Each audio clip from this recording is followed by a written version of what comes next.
All right. Well, I'm Ruth Cleet, the trustee of the Elsa Sewell Foundation, and that's Andy. Andy, say hi. Hi, Andy Kusher, one of the board members.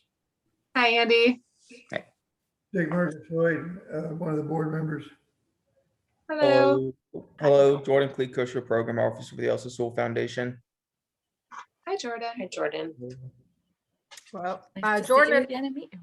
yep, Jordan and I had the opportunity to speak with First Tee a couple of months ago, but why don't you all introduce yourselves and take it away with your discussion on bringing the application to life. Awesome. Absolutely. So my name's Alicia Lawrence. I'm the executive director of First Tee Greater Cincinnati and Northern Kentucky. I brought 3 of our friends from our team on the chapter today, and I will let Carrie introduce herself first. Okay, I'm Carrie Crash, and I work with First Tee as their grant writer. I've been with them a little over a year now. So Absolutely.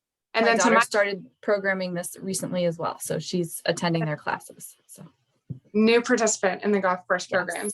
My left is. Hi, everybody. My name is Alex Hill, and I am in charge of all of the programs that run at our golf course facilities primarily. We operate in 3 different buckets. So I oversee everything that happens at the golf courses. And then we also have programs in schools and after school centers or youth centers, such as like CRC facilities. So, but I, like I said, focus on everything at golf course facility. All right. And then also with us on the call is Coach Alexis, also a First Tee alum. I will let Alexis kick things off, and she's going to spend a couple of minutes talking specifically about her experience as a First Tee participant and why she's still with us today. So Alexis, kick it over to you. Yeah, so I had a brief introduction while you guys weren't on the call yet, but my name is Alexis. I started with the program in the 4th grade and eventually evolved up to the ACE level when I was a high school student. And the program's been an amazing experience for me, and it's why I'm coaching today. I felt like it was my chance to give back to the chapter for all of the years that I spent with them and all of everything they've taught me, the coaches that I'm still in contact with and all of that good stuff. So I'm now coaching. I started coaching my sophomore year of college. I've now graduated, but I love coaching. It is my way to kind of channel what my coaches did for me and give that back to the participants and hopefully keep fostering that family environment that our chapter is known so much for. Awesome. Alexis, do you mind sharing a little bit about your story of when you first started with First, or do you mind sharing that today? Yeah. So I guess the story I always talk about is when I started the program in the First Tee, I absolutely did not want to be there. I didn't want to play golf. Both of my parents played golf. They wanted me to be there. My grandparents played golf. They wanted me to be there. So they would bring me in, drop me off. I would be known for standing on the edge of the putting green. I wouldn't talk to anybody. I'd be grumpy. I'd like stomp around. And eventually the coaches broke me down week by week, and I made friends. I talked to people and I started to enjoy myself more. And by the time I made it to the birdie and eagle level where we were playing golf and I was getting to make friends and engage out on the golf course and kind of bring the skills to life, I started to realize I do enjoy playing this game. I do enjoy being with peers my age and playing golf and competing. And it was a perfect marriage because I was also on my golf team and I ended up becoming captain of my golf team. So learning the leadership skills that they teach in the chapter and how to work together was really great. And the opportunity to play at courses around the city was awesome that no other players were having the opportunity to do. And then, like I mentioned, when I graduated or was getting ready to graduate, going from high school to college, they had a lot of great resources for us to talk to counselors and kind of do that college step planning, career planning before moving on to college and leaving the program behind. But I didn't actually leave because I came back 2 years later. And we're going to keep her as long as we can. So, Yes. So in the spirit of First Tee on the golf course side of things, from a coach training perspective, the coach training is part of a national curriculum that we are certified by our national office. We are our own separate 501c3. We're licensed to operate as a First Tee chapter through a 2-year rolling agreement. We have a set of chapter guidelines or brand guidelines, and chapter required policies, et cetera, that we're required to comply with in order to maintain our license. So in the spirit of First Tee, though, with the coach building blocks, we really focus on doing versus telling. And so today, instead of us telling you specifically about all the great things about First Tee, we want to turn things over to you all, let you all ask us questions about our application related to the golf course programs that you'd like for us to clarify, and things that we can build off throughout the conversation today. So with that, I will turn it back over to our friends to see Ruth and Jordan and our other friends, what questions additionally you guys might have for us. When you say coach, are you talking about coaching in only golf or in some of the academic processes? So for the coach side of things, that's where I'll turn things over to Alex, and she can explain a little bit about the way you're certified to become a coach through our, what is called our life skills program. So. Yes. So when we say coach, that really means a life skills coach first and foremost. So they are learning the curriculum at a national level. We go to trainings, typically off-site, to another First Tee chapter. We did just recently host a training here at our chapter, which was for level 3 coaches, which means you are teaching some of the older participants, but it always includes life skills and golf skills. So within a First Tee lesson, we have a warm up, the life skills lesson, and then a wrap up, which includes a bridge to life. So in the warm up, you start to ask some guiding questions that are obviously more centered around the curriculum, the life skills application. So at a player level, when we're talking about respect and courtesy, we're asking questions: where are you respectful? Who are you respectful to? Also with respect is our code of conduct, which says that we should respect ourselves, others, and our surroundings. So we talk through those type of things during typically the first couple of classes, and then all of our participants sign the code of conduct, which is located in their yardage books. The yardage book is basically the roadmap or guide to the curriculum for the participants that the coaches will use in the class to help foster that learning component of those either core values or life skills. However, Alexis, as a trained coach, also learns somewhat of golf. There is a golf fundamentals, golf skills component to those coach trainings. So we walk through in First Tee, we are big on the number 9. So 9 core values, 9 holes, 9 golf fundamentals. And those golf fundamentals grow on as you go from one level to the next. So at a player level, which is our first level of First Tee, those golf fundamentals are focusing on the basics. So get ready to swing includes your posture, your grip, and alignment. So 3 very fundamentals to the game of golf skills wise. But we also will tie the life skills seamlessly throughout a lesson, so that they're always getting both life skills and golf skills. So to illustrate an example of that, in week 1, we will have, I forget the word of it, is it courtesy? I think courtesy and respect are the words that we cover in week 1. The putting activity for the day this spring was Hungry Hungry Hippo putting. And so at the player level, it's all about fun and seamless. And Coach Alexis can tell you how chaotic it gets when the kids are playing Hungry Hungry Hippo putting. But through that, they're learning to respect the putting green by not running. And then the bridge to life at the end of the class gives them the opportunity to talk about how to take respect home. So that's just a very, very brief kind of snapshot of how it's integrated into directly a lesson. Coaches, on the coach training side of things, the player coach training is 8 hours. The level 2 coach training is 16 hours. And the one that Alex and I just went to for level 3 training is 24 hours just for training alone.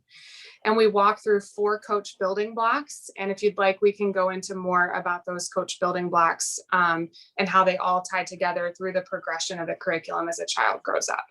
So I mentioned in our first meeting, Ruth and Jordan, that First Tee curriculum is very intentional, and Alex just boiled down just level 1 training into about 5 minutes, about 8 hours worth of training. So it truly is intentional. It truly is powerful.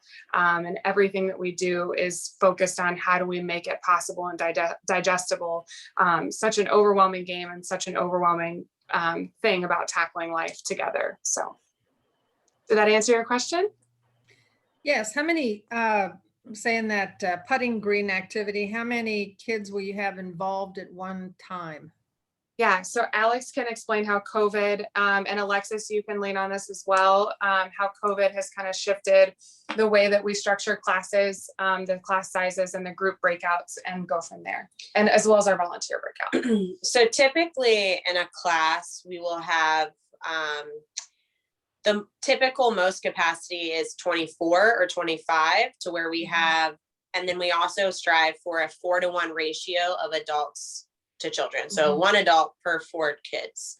So on the putting green, doing an activity like Hungry Hippos, we would probably have 8 total kids, and they would be broken up into 2 groups of 4. And then ideally we would have potentially 2 of those going at every time. So then we always like to partner kids up, because one of the First Tee coaching philosophy points is distribution of practice. So we don't want them just going and hitting 10 balls at once. We like to kind of spread that out, and we rotate. So they may hit 1 or 2 putts and then rotate with a partner. So ideally there would only be anywhere from 2 to 4 going at one point in time. And then with golf, there's a lot of obviously variability and randomness to the game of golf. So we try to incorporate that into their practice in a fun way, so that they're not, like I said, just hitting putt after putt or 7-iron after 7-iron on the driving range. There's some level of routine that's built in there that helps them then progress to going on the golf course as well, from just a driving range practice. Alexis, do you want to talk about the different activities and how you would structure and have the kids show up and kind of settle in, and then walk kind of through what your lesson plan would look like, and what the kids would experience from there in throughout a class?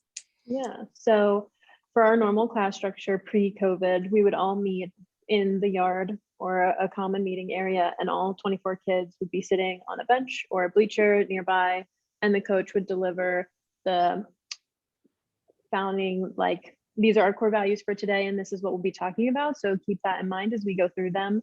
And then we'll immediately go out and we'll start stretching, doing some warm up and asking some questions, engage the kids. Now, because of COVID, we've split that large group into smaller groups of about 8 students, so that there's more one-on-one time and you're in smaller groups with coaches.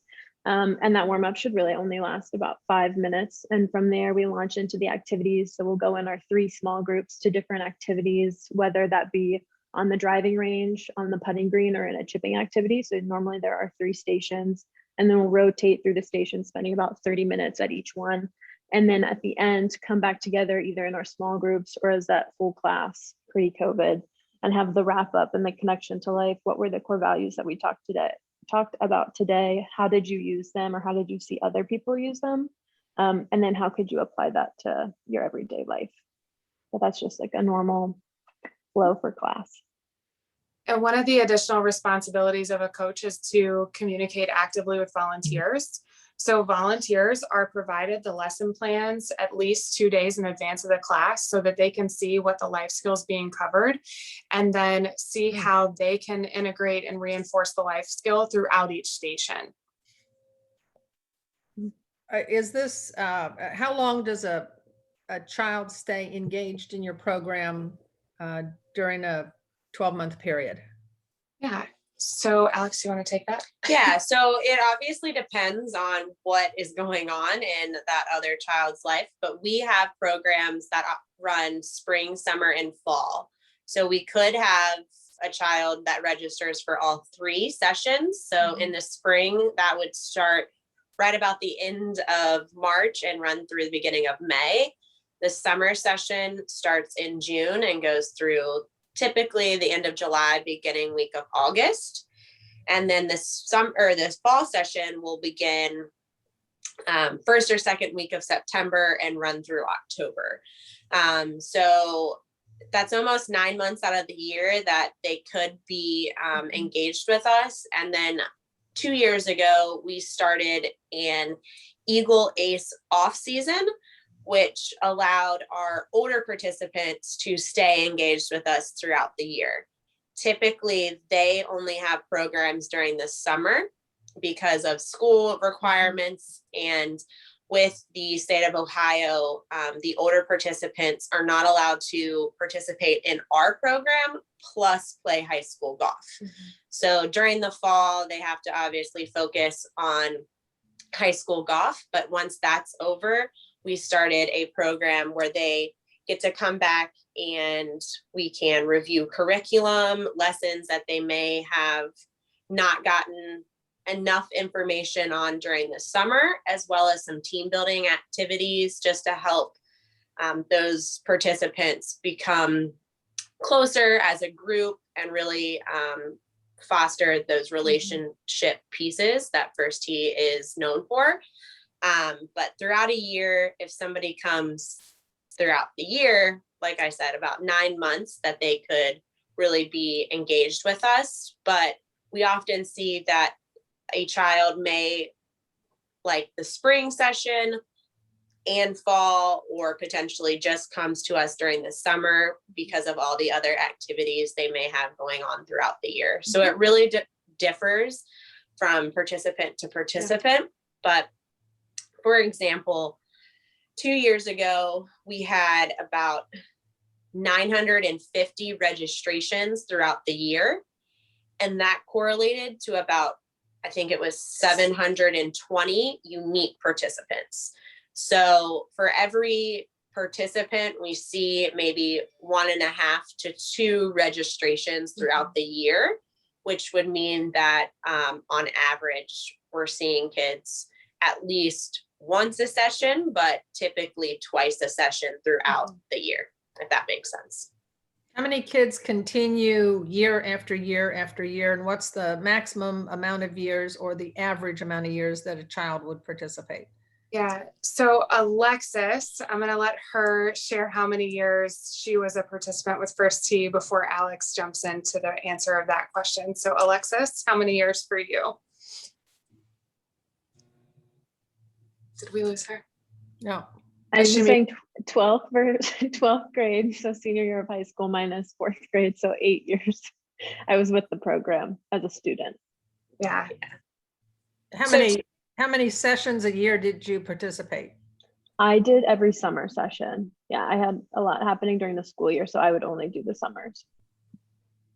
and then as Alexis was growing up, our chapter has also grown significantly over the time that she was a participant from her early years.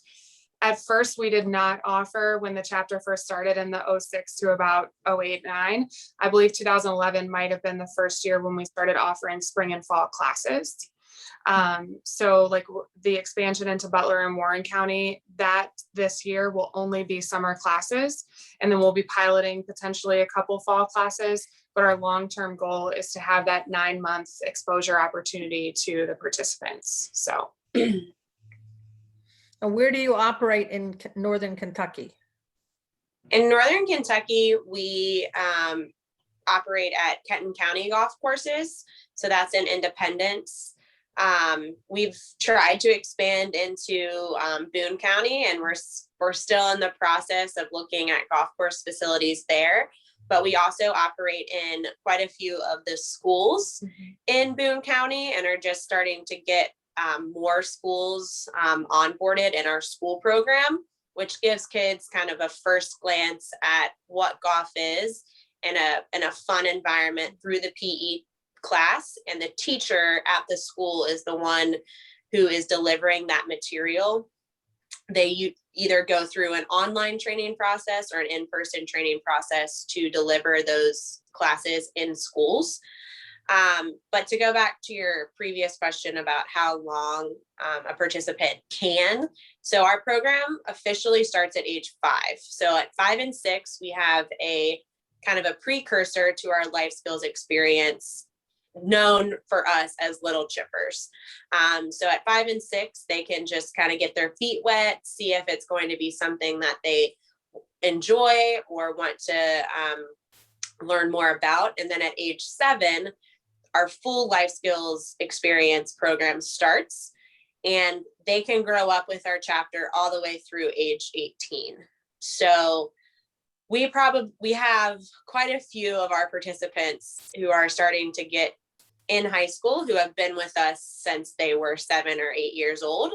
And they will come back year after year. I think 2 years ago, 2019 numbers, excuse me, we had about 60% retention from the year from 2018 to 2019.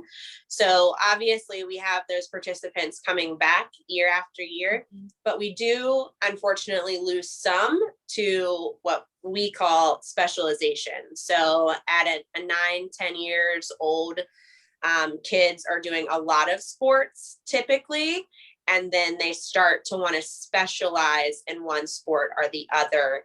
And we may not lose them completely, but they may come back less frequently, we've seen, because like Alexis says, they have a lot of other commitments potentially throughout the year or in one season versus another.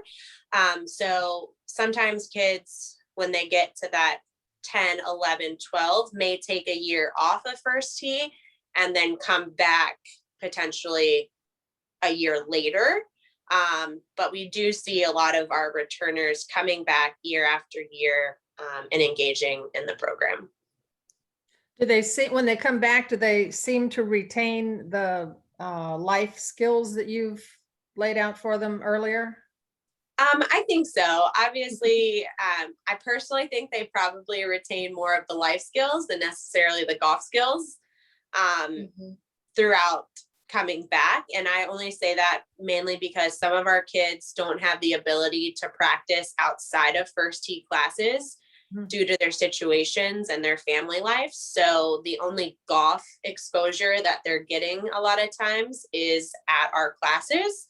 But with the life skills, once you learn those skills of respect, courtesy, and down the road, learning how to meet new people, I think they come back with a renewed sense because they are able to apply those skills outside of our classes. So they can do that same thing at school, in the community, whether that be at church, at a youth center, with family and extended family and friends, but they have that ability to apply those skills in many other aspects. So I think they do retain that information a little bit more so than necessarily the golf skills.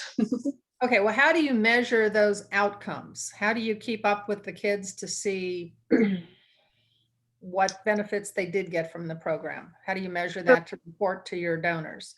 Yeah, so one of the really big things that we've always been measuring, but we've never been collecting or tracking, and because this is something that we talked about when we met last time, in order to certify from level to level in First Tee, from player to par, and then par to birdie, birdie to eagle, eagle to ace, there are certification tests. And when I talk about certification, they are golf skills, life skills, they're written assessment. So is that a Let him out. Oh, we have 2 at home. That's why I did it at the office today.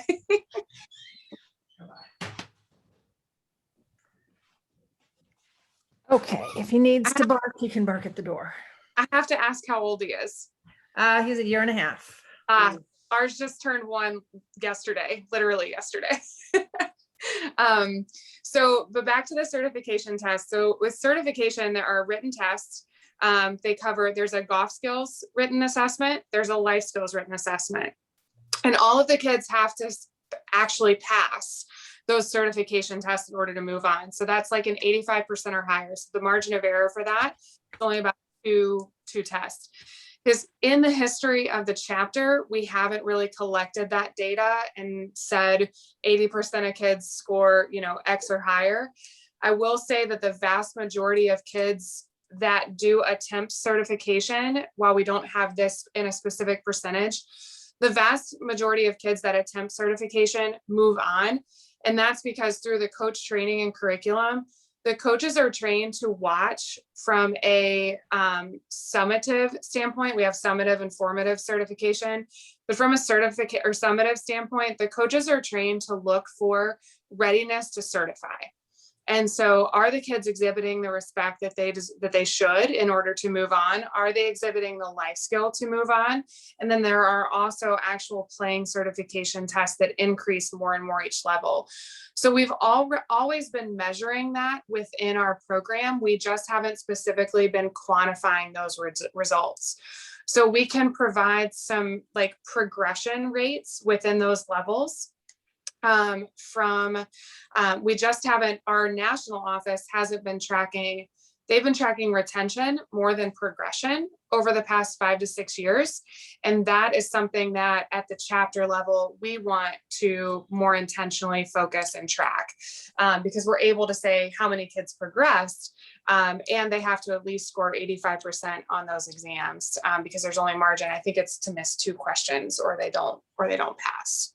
Does that help from an outcome standpoint? Yeah. How do you measure and/or instill things like managing frustration? Because I think golf can be a very frustrating activity, and honesty or dishonesty. How do you watch out for that? And then just plain old, math and the rules of the game, that if you get to the end of the tournament and you can't add up your score, then you're going to lose in another way. Do you want to talk about the 4 R's? Yeah, so there are obviously specific lessons surrounding frustration. Just for example, at the player level, we talk about perseverance and what perseverance means and how we can use perseverance and kind of that grit to move past a frustrating situation. At the par level, we introduce the 4 R's, which is another technique to kind of help through a potential frustrating situation or to reinforce good behavior. So the 4 R's are replay, relax,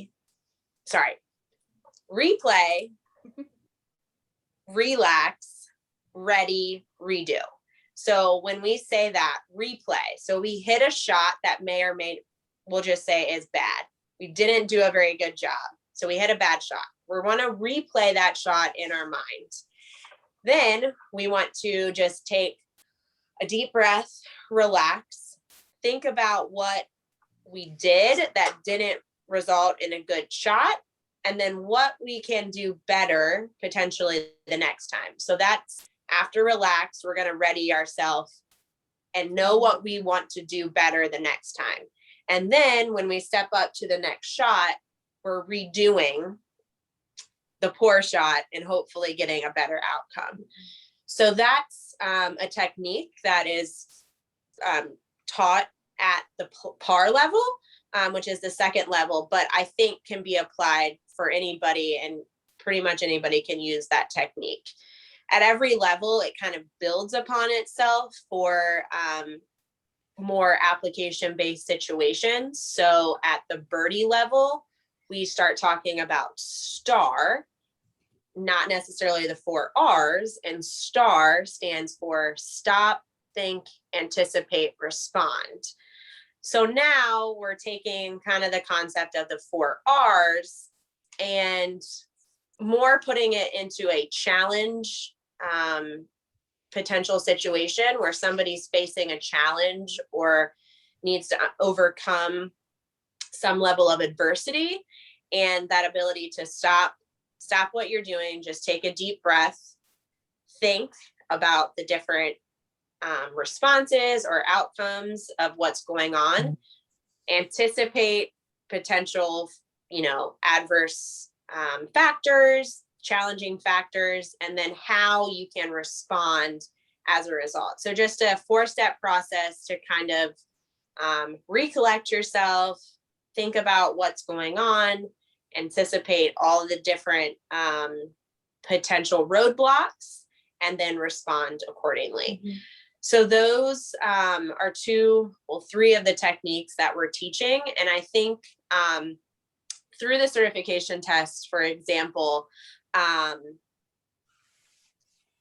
one of the questions is a true false that I can think of that says something along the lines of, if something gets hard, I should just stop trying. And that's obviously false, which ties into perseverance and how if something gets a little bit difficult, I want to keep trying and keep pushing forward to try to get to the desired outcome. All right, Alexis, have you found any of those lessons that you learned at First Tee as a child? Did you apply any of them to any situation in your life so far? And if so, which one and how? Yeah, I was actually going to build on what Alex said. So I still remember the 2 lessons. I don't remember if it was Birdie or Eagle, but we talk about goal ladders and support systems. So even if you face adversity and you need to persevere, they give you the skills to build the support system or network or identify the people around you that you can lean on for help in those situations. And then goal ladders. I remember our coach brought a literal ladder to class and set it out on the yard. She's like, this is your ladder and your goals are just going to be exactly like this. You have to build on top step by step, and eventually you're going to reach your highest goal. But to get there, you have to have all of these steps in between. And I think about that now, and I can see how I've used those skills and have established these groups in my life that when I face an adversity or challenge, I know exactly who I'm going to go to. And I feel like part of that was because of those key life lesson plans. Do you have any friends from the time you were participating as a student? And where are those kids today? Yeah, I actually, when I went to college, I went to the University of Cincinnati, which is local to where the chapter is. And my sophomore year, I was actually living with 3 of the girls that I participated in the chapter with. So we lived in an apartment together on campus. I just met up with my coach, who's now not with the program anymore, but we caught up and we're talking about all of the people. We'll have like a little luncheon, meet and greet, where we'll get together and catch up on what people are doing. But yeah, we're all graduated, finding jobs. Some people are still playing golf. Some, I think at least one is trying to be a golf professional, but the rest of us are just playing for fun. We're becoming hackers like everybody else, but we're having a good time. So yeah. But have any of them had to draw on those life skills that they learned? I would say so, yeah. And I know Lane, he also graduated from the chapter with me. He also came back and became a coach as well. And I'm sure he could repeat some of the same things that I'm saying of how he's used these lessons every day. And just to add, when Alexis is talking about goal ladders and go-to teams, Alexis is a level 1 certified coach, and you don't learn the pieces for goal ladders as a coach until you are level 2, and then go-to teams at level 3. So she really does remember those 7 years later, 7+ years later. So she has not been certified to deliver those lessons as an official coach in that right. So she really does remember that. I love hearing those stories. Yeah. Dick, do you have any questions? Not really. I don't think I am. But what's the difference between your sponsors and your grants? I guess the grants come from your foundations and those kind of sources, and then the sponsors are just sponsoring your program as such. Yeah, so we actually have been really intentional over the past few years in diversifying our revenue streams in the event, and then, COVID happens. And so we really want, from a sustainability standpoint and an overall organizational stability standpoint, especially since we're so lean, just overall, and we've been continuing to try to, generate additional resources as well, to add new staff members to manage the expansion piece. So what we focused on over the past few years is developing a corporate partnership program. When I arrived, we would go to a corporate partner and say, plan our golf outing. And then we go back in November and say the golf outing's next May. So we've started to have conversations with organizations to say, okay, how can we, from a corporate social responsibility standpoint, give you volunteer opportunities in our organization? How can we have an overall conversation? You know, I can't give you billboards. I can't give you a video board inside an arena or 40,000 email impressions, but I can tell you that your dollars are going to good use. I can tell you that you're making a specific impact on our organization, and here's how. So we've shifted to more of a comprehensive conversation about what is this clinic, or what is this breakfast, or what is this program you can sponsor. And here, that allows us to more directly illustrate the specific impact that that partner is having on the organization. We've seen some success with that. That was stalled a little bit by COVID, but we've really gained traction this year specifically, despite being in the end of COVID. And we will actually exceed our corporate sponsorship goal this year for the first time since we started that program. So did that answer your question? Yeah. I guess the students, do the schools, I guess the students participate individually, or do the schools participate I mean, do they participate and pay you anything for that? The student? Yeah. So on the golf course side of things, our board has committed to maintaining that we only pass on to the child no more than 25% of programming costs in order to run programming. So we keep fees very nominal. We charge no more than $90 a session. It's typically $60 for those early entryway points, and that's for a session. A junior lesson for a single child for an hour is in anywhere from $30 to $50, depending on where you are. So we only pass on that cost, and that's because we feel like by having some amount of financial commitment, that creates, you know, when you sign up for free, your actual attendance rates, because there's nothing invested, just absolutely, you know, like they just plummet your actual attendance rates. So we will pass on a little bit of that cost, but we also offer up to 100% scholarships. Our goal at First Tee is make sure that we eliminate any barrier at all from a participation standpoint. So even if it costs $60, we will fulfill scholarships. We'll honor any request that's made of us. We make sure that kids need any type of equipment, they're provided equipment. I actually was just down here at a girls' golf class last night, saw that a girl had a set of clubs that was too short, and went in the back and got a junior set and traded out with her. And I was like, it's yours as long as you're part of First Tee.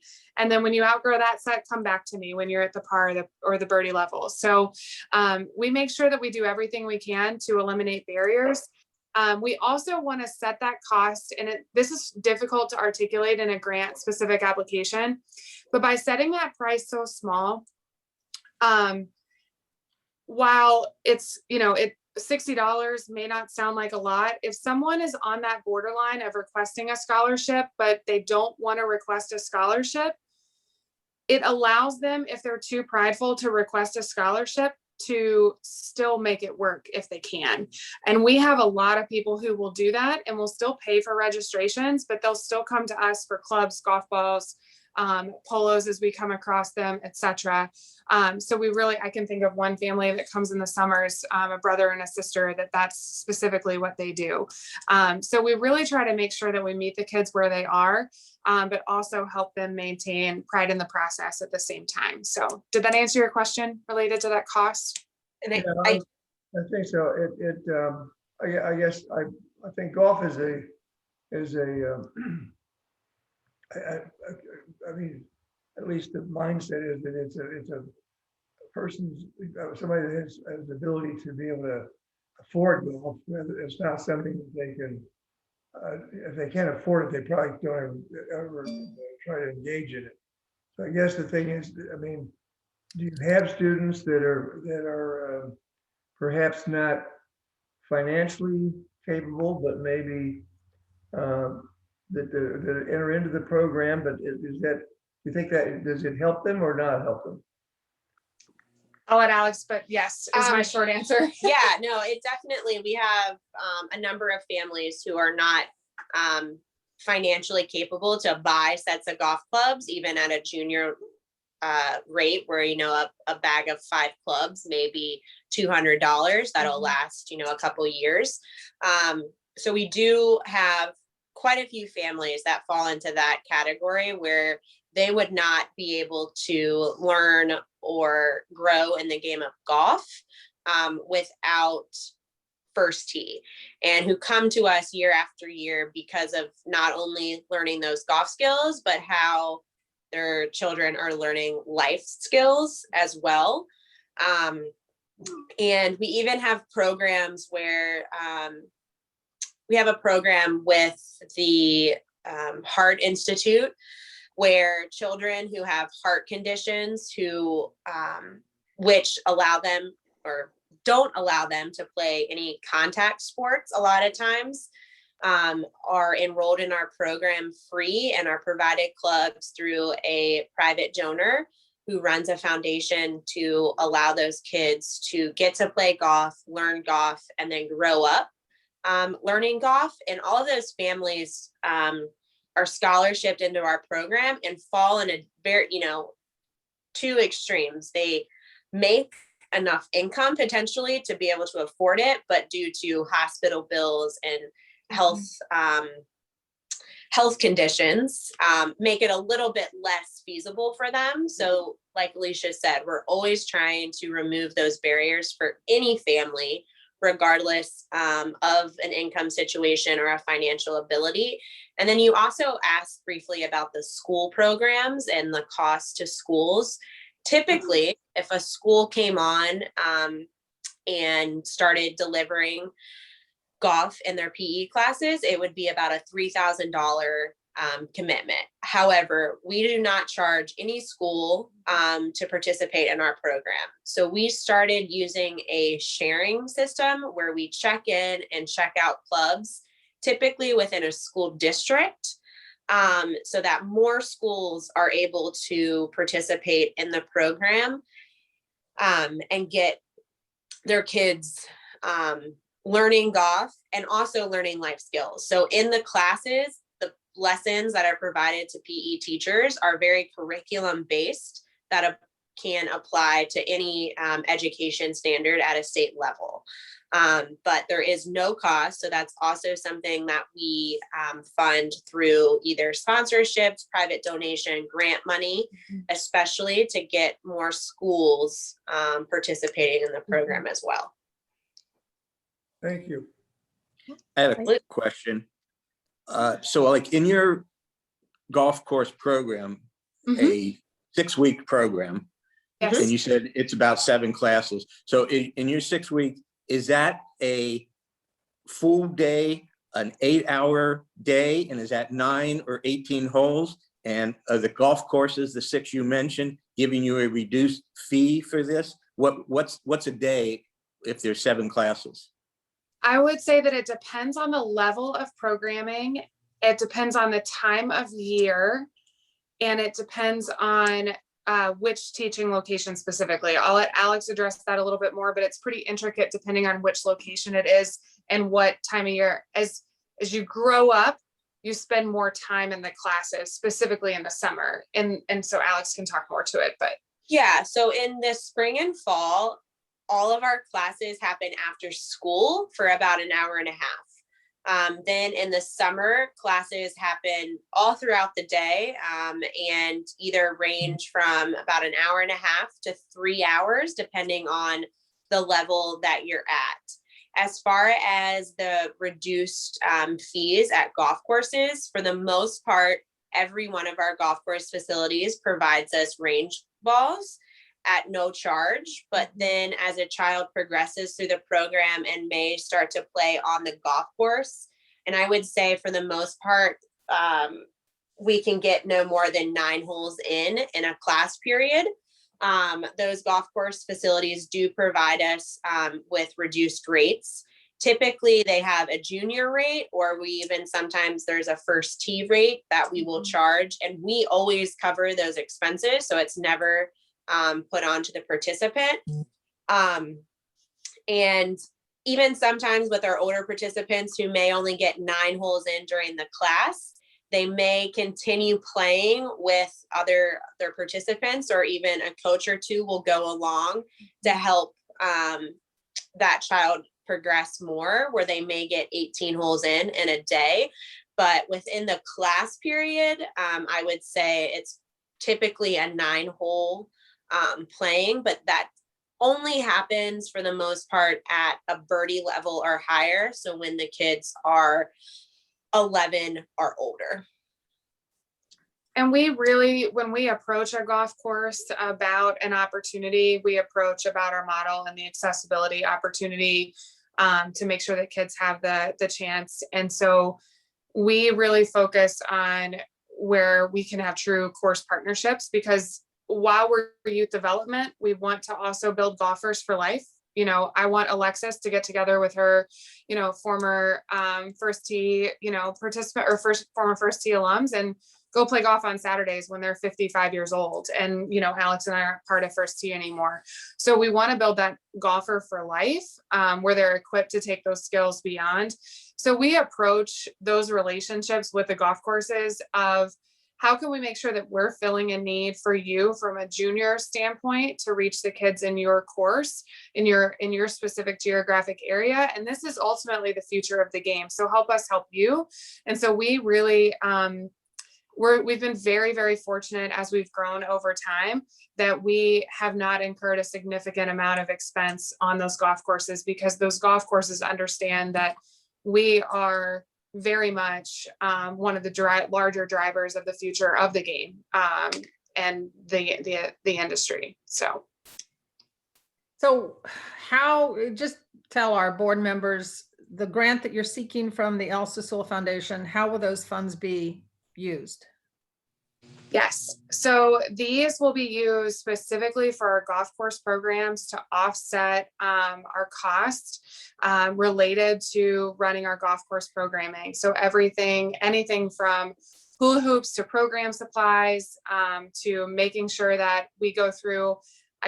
I could open up this door and show you about 5 cases of surveyor's tape that we use for golf bowling and golf baseball and cones and things like that. So a lot of those supplies, coach fees for coaches like Alexis, those intentional mentors who are included, are part of that overall programming budget. But specifically supplies is where we would see this, going. We'd also want to know, want to make sure that we're being the best stewards of anything that you would give us, and make sure that this applies specifically to where you want to see the funds go, specifically in programming. So there's so many different line items under that full programming budget. If there's something that you want us to steer clear from, making sure that we apply that funding there, we're happy to do that and happy to make that work. Carrie, is there anything you want to add from a funding standpoint and the application of that on the budget? I don't think so. No, we definitely talked about, coach support. Yeah, so I think you covered it. Thank you. Do you have any questions for us? I think from my end, where do you see us fitting into helping you fulfill your mission in the community? Go for it, Jordan. I say that's, we're rather broad. So I think you kind of check off at least 2 of our mission statements in education, community, and the arts is what our mission supports. So I think you can children's sports.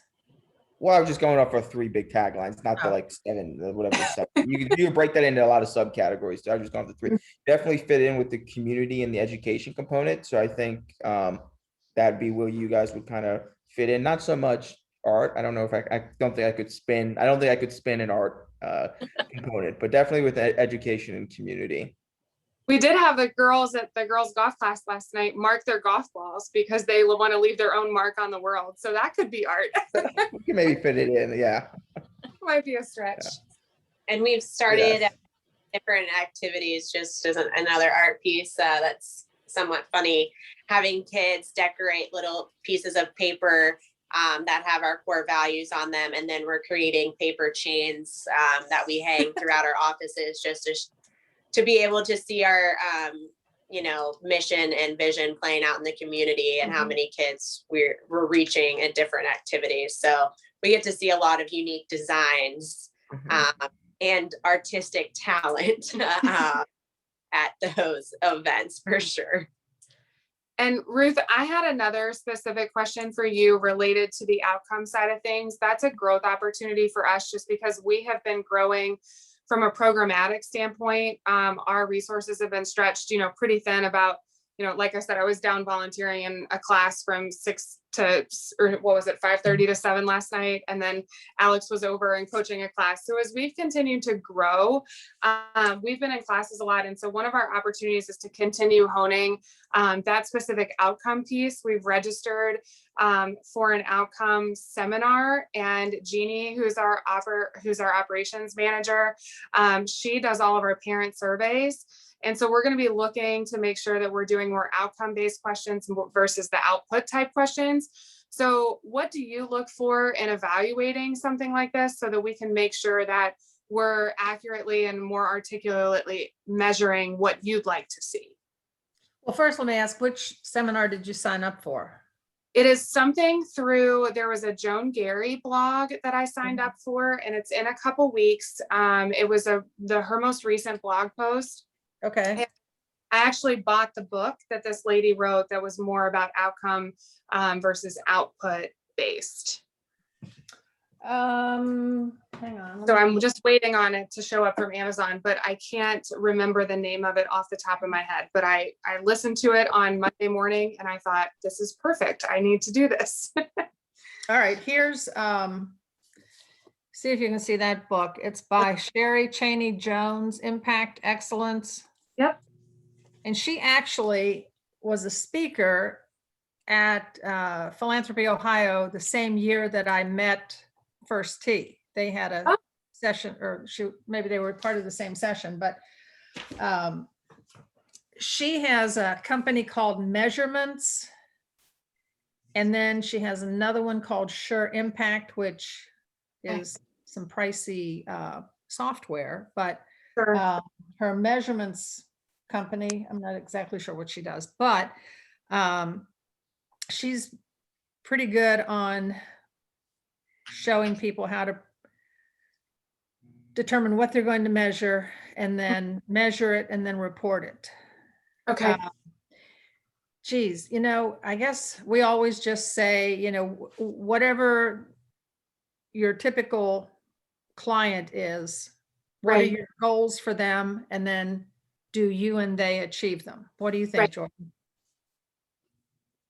Yeah, I mean, I'd agree with that. I think you kind of have to outline what it is you want to be the outcomes and then see if you Sure. are achieving said outcomes, whether Sure. that's, you want to go as far as say that's college graduation rates or just high school Right. graduation, improved grades, or just emotional this or life skills or understanding Right. right and wrong. It's kind of, it's up to you, guys, I guess, to somewhat determine what you want to achieve.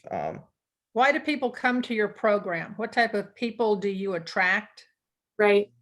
And then what does your program and what do you do to help those people develop, get out of where they are, Right. improve? What's the purpose? Right. And that's where, what we put in from our short-term and long-term outcomes and how we're measuring. Last year, our focus really shifted to making sure, like my 3 questions, are the kids safe? Are they having fun? Do they want to come back? If we can't answer those 3 questions right, then nothing else that we try to measure or to do will work. So we really focus specifically because of COVID on those safety questions. So that's why those short-term outcomes are focused on safety and parents' confidence and our ability to continue programming safely, and then what their child walks away with. So that's why we shifted those this year as we continue to evolve.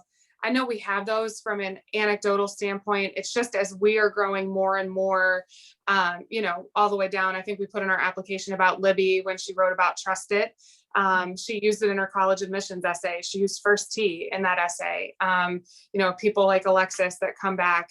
The Henry Menzel story that we emailed you guys, I just found out, I got a phone call on Tuesday that the national office, on top of using it as an outreach piece and featuring it on the national office, they are actually going to be using that for a fundraising piece that will go out to the network this year. So I know that we're producing great things. We just need to take that next step organizationally to continue to hone how we measure, how we measure those outcomes. And we're going to continue to do that. So I just wanted you to be aware that evolutionary are, if it seems like we're missing, I want to make sure that we're evolving in the right direction, if that makes sense. Yeah, well, I would suggest that somebody we have worked with for a while who is really into metrics and does a great job figuring out what he wants to measure. He measures it, and he actually has some help from a professor at Thomas More, and that's Scott Wingate at the Wave Foundation.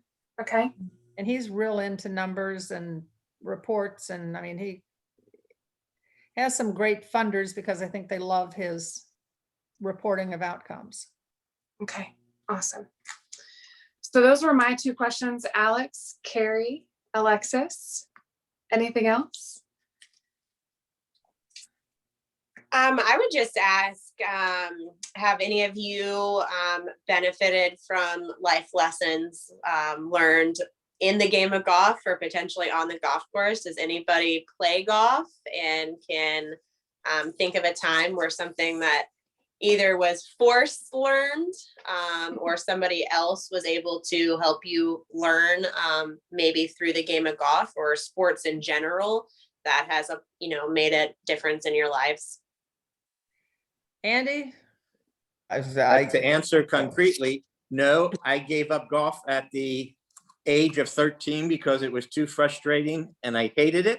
But luckily I switched to tennis, which I love and did the rest of my life. And to answer your question, yes, like all sports, it's a metaphor for life. And certainly tennis is like golf. You learn the exact same life skills. So, I mean, yes, sports is important to me and for all those reasons.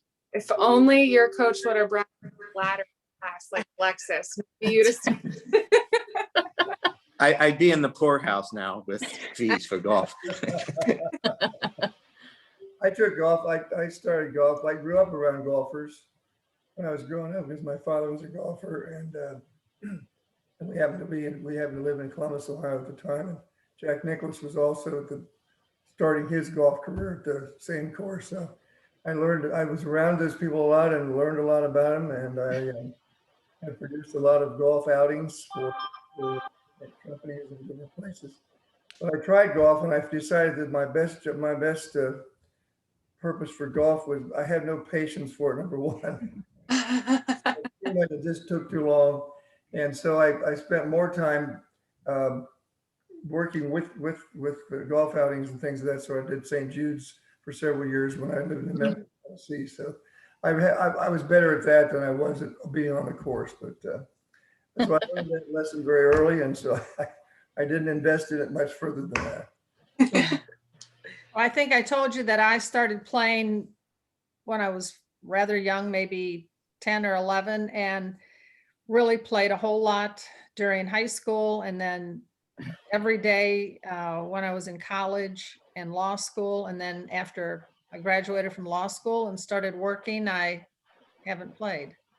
But I used to play in a lot of tournaments. I liked meeting people. I liked the regular groups that I would be in. So I found it a great way to, just meet people in different walks of life and establish business relationships and things like that. So it does take time, and I just haven't found the time lately. Gotcha. Yeah, I completely understand, but that's cool that all stories are different, and I may have cut somebody off, so I apologize for I was gonna that. say, I don't golf. I golfed once in my life, and it was about 6 months ago at a bachelor party, and we all know how that probably went. So I don't golf. I play tennis. Well, I play a lot of tennis, but not golf. Not golf. I'm sure, even though it was at your first time, you probably still had a big amount of fun. Yeah, I did. So that's always Yeah. important. That's what we like to stress. Fun, first and foremost. Our board meets next week on Thursday, April 29th, and we like to get back to everybody within a week of the meeting. So the first week of May, you'd be hearing back from us. Awesome. If you guys have any other follow-up questions in the meantime or anything else we can clarify, but thank you so much for the opportunity to apply, for the opportunity to interview. We're excited and hope you'll be part of our growth in the future. So Great. Thank you. Thanks for taking time this morning. Awesome. right. Thank Have you. a great you. weekend. bye-bye. Bye. Take care. Thank you all very much. Appreciate it.